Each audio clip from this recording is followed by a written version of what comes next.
いつだって何千何万何億回でも間違えて Jadi waktu lagi mancing, aku lihat di album itu ada gurita legend. Dan karena temanya adalah lautan, maka aku jadi ingat gurita raksasa yang bernama Cthulhu. Dan hal pertama yang terlintas di kepalaku saat nama Cthulhu muncul adalah kelas Foreigner. Kalau dipikir lagi, kelas ini memang masih misterius. Dan saking misteriusnya, hampir semua servanya adalah wanita. Paling ini nyempil satu Voyager. Karena kalau dibikin kelas Voyager cuma untuk satu servan, ntar kelasnya jadi kebanyakan. Dan gameplaynya jadi makin susah. Tapi terlepas dari situ, tahukah kalian bahwa Foreigner pertama yang ditemui Chaldea ini mungkin sengaja disiapkan untuk menjadi penyelamat mereka? Atau setidaknya, Abigail akan punya peran penting di akhir cerita nanti. Jadi, mari kita bahas salah satu kepingan puzzle Fate series. Kita akan mulai dari dasar kelas Foreigner. Kelas ini terinspirasi dari monster-monster yang diciptakan oleh Howard Philip Lovecraft. Siapa dia? Lovecraft adalah penulis asal Amerika yang menciptakan genre yang bernama horor kosmik. Sebagai manusia, kita lebih besar daripada semut dan jauh lebih kecil daripada planet ini. Tapi, planet ini jauh lebih kecil daripada galaksi dan seterusnya. Karena itulah mungkin ada makhluk besar di luar sana yang mengawasi kita. Dan kita bahkan masih takut jalan sendirian di tengah malam. Itulah seramnya. Menurut Lovecraft, horor sejati bukan berasal dari sosok jahat yang memburu kita, melainkan dari kesadaran betapa kecil dan tidak berartinya kita di semesta yang luas, dingin dan sama sekali tidak peduli. Nasu mengambil konsep ini dengan pendekatan yang lebih unik. Di Nasuverse, makhluk besar di angkasa alias Outer Gods bukanlah makhluk fiksi. Mereka adalah entitas nyata yang keberadaannya secara kebetulan berhasil diterawang oleh Lovecraft dalam mimpinya. Lalu ia pun menuangkannya ke dalam bentuk novel, yang kita kenal sebagai Cthulhu Mythos. Adapun para Outer Gods yang dikatakan sebagai paling kuat di alam semesta Lovecraft yaitu Azathoth, Yog-Sothoth, Nyarlathotep, dan Sabnegurat. Sisanya cari tahu sendiri. Azathoth dijuluki sebagai iblis buta. Ia adalah makhluk besar yang tertidur dan menjadi pusat dari alam semesta. Alam semesta adalah bagian dari mimpinya dan jika ia bangun, maka realitas akan lenyap. Kok kayak Dewa Turu ya? Lanjut. Yog-Sothoth atau Sutaipon sering dijuluki sebagai kunci dan gerbang. Ia hidup berdampingan dengan ruang waktu dan karena itulah ia tahu segalanya. Bisa ada di mana-mana dan bisa mengendalikan dimensi realitas. Nyarlathotep sering dipanggil sebagai penipu. Ia punya 999 bentuk avatar untuk berinteraksi dengan manusia. Kekuatannya adalah manipulasi, tipu daya, dan penggerak kegilaan massal, dengan tujuan menghancurkan peradaban dari dalam. Adapun Sabnegurat dijuluki sebagai ibu dari jurang neraka. Ia adalah dewi kesuburan yang melahirkan monster secara terus-menerus. Di antara para Outer God itu, ada dewa lama yang masih menunggu kebangkitannya. Mereka adalah Cthulhu, Dagon, Hastur, Istaqua, Katuga, dan Yig. Aku akan bahas beberapa aja biar mempersingkat waktu. Cthulhu itu yang paling ikonik. Bentuknya kayak monster besar dengan kepala gurita. Kekuatannya adalah telepati dan sering mengajak seniman serta pemujanya berbicara lewat mimpi. Dagon itu mirip kayak di JJK. Ia bisa mengendalikan lautan tapi kastanya lebih rendah dari Cthulhu. Katuga itu makhluk yang sepenuhnya terbuat dari api dan plasma hidup. Dan objek yang terkena panasnya pasti akan hancur menjadi debu. Lalu ada Vultum yang dibuat oleh sahabatnya Lovecraft. Bentuknya bunga matahari humanoid yang punya siklus unik. 1000 tahun bangun dan 1000 tahun tidur. Kemampuannya macam-macam seperti punya kapal antariksa, dan suaranya bisa terdengar dari jarak 1,6 km. Nah, meskipun mereka kuat, tapi gak bisa menginvasi bumi kita secara langsung. Karena selain mereka berasal dari dimensi yang lebih tinggi, akal sehat manusia juga berpengaruh. Kita punya human order yang sudah punya basis aturannya sendiri. Kalau ada makhluk yang bertentangan dengan hukum fisika, prinsip sihir, atau logika manusia, maka keberadaannya tak cocok untuk bumi kita. Jadi bukan karena penghalang magis, melainkan karena saking tak masuk akalnya dan mengerikannya mereka. Maka bumi menganggap mereka nggak ada.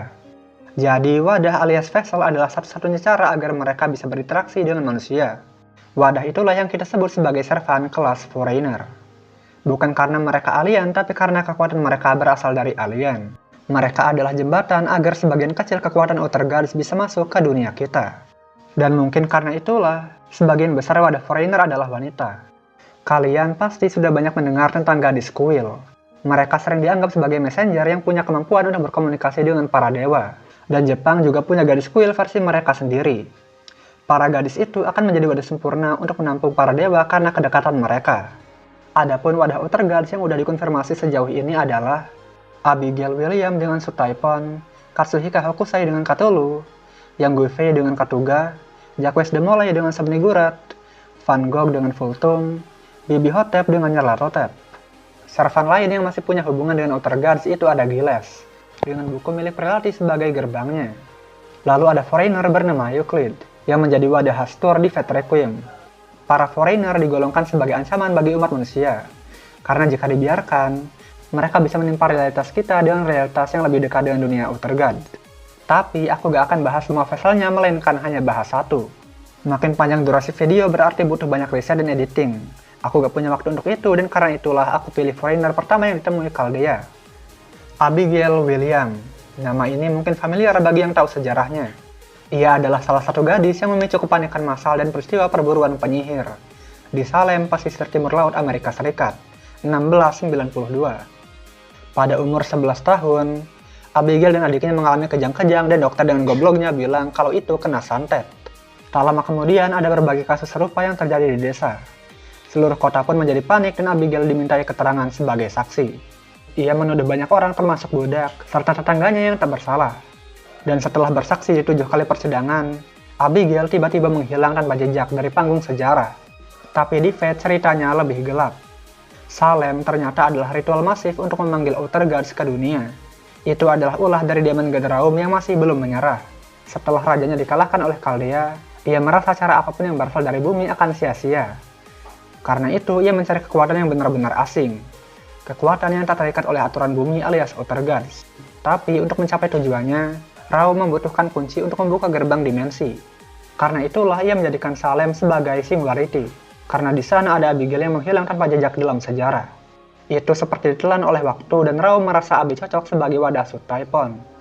Ia mereplikasi peristiwa perburuan penyihir 1692 dan mengurung para warga dalam putaran waktu, menghabisi para penyihir, menghidupkannya lagi, dan itu terus diulang sampai gerbang waktu semakin banyak, dan Sutaipon bisa menampakkan dirinya. Di sini, Raum menyamar sebagai Randolph Carter dan berpura-pura menjadi paman Abi. Ia ingin menghancurkan mental Abi dan membangkitkan sisi gelapnya, memanipulasinya melalui teman buatan yang bernama Lavinia Watley. Perlahan-lahan, Raum menjadikan Abi sebagai kunci perak yang hidup, sebagai jembatan untuk membuka gerbang waktu agar Yog-Sothoth atau Sutaipon bisa muncul. Raum memilih Sutaipon bukan tanpa alasan, karena dengan kekuatan ruang waktunya, Raum bisa menyatukan umat manusia ke jaringan kesadaran yang sama, di mana mereka bisa merasakan penderitaan kolektif sebagai jalan untuk keselamatan. Jadi, Raum masih ingin menyelamatkan manusia, tapi dengan cara yang berbeda dari Gothia.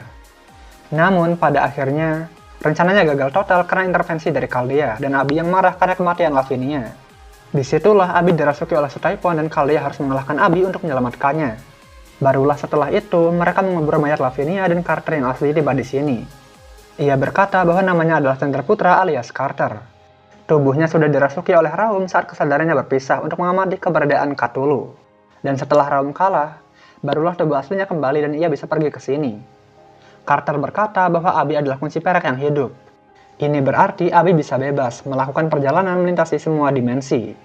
Itu adalah kekuatan yang terlalu hebat untuk dimiliki oleh seorang gadis kecil. Karena itulah, Carter ngasih Abi 2 pilihan. Mengizinkan Carter untuk menyegel kekuatan dan menghapus ingatan Abi, atau ikut bersamanya melintasi ruang dan waktu, serta belajar mengendalikan kekuatannya. Dan Abi memilih yang kedua. Ini berarti Abi punya potensi untuk pergi ke periode waktu manapun, dan dunia manapun yang ia inginkan di kemudian hari. Lalu, kenapa Abi masih ada di Chaldea bahkan setelah OC2? Jadi, setelah Abi dibawa pergi oleh Carter, Fujimaru ngesamen Abi versi Servan, yang artinya ada 2 Abi. Pertama adalah versi asli yang melintasi ruang waktu, dan yang kedua adalah Servan di Chaldea. Itulah teorinya.